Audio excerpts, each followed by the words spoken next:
雲林拿內鄉的山區，常常有台灣山猴結規陣的活動。最近山影當咧大出，猴陣落山找食，會走到人家厝的厝前要共攻擊，厝後是活要驚死。有鄉親佇厝頭前休困，有2隻山猴安尼行過來，家己對上，這個山猴攏唔驚人，佫想要入去厝內。山猴佫硬硬想要攻擊。這個鄉親退後一步，這山猴佫打進前，這個鄉親無佫退爾，山猴才離開。是講進前山猴唔捌想要入去厝內，這個現象和這個住戶會驚。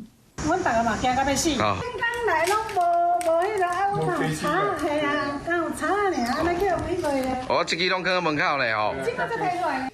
還有民眾騎腳踏車互猴咬着傷，這是雲林的拿內，因為最近山影大出，規陣山猴落山去討食，甚至走入去邊的國小校園，或者學生囡仔嘛攏着驚。之前有出現過攻擊小朋友的現象，就是去恐嚇低年級。他的一坨，50隻跑不了，等他衝過來我們之後，蠻不知，就至少他還會怕一點，他就退。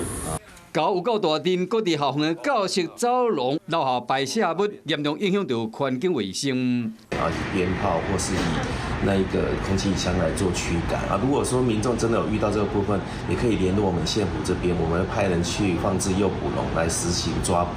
農業處呼籲鄉親唔通去弄猴，也是飼猴嘛，委託廠商去甲趕，是講效果有限。而這個猴是步步逼近，在地鄉親只能準備棍仔防身，避免和猴傷到。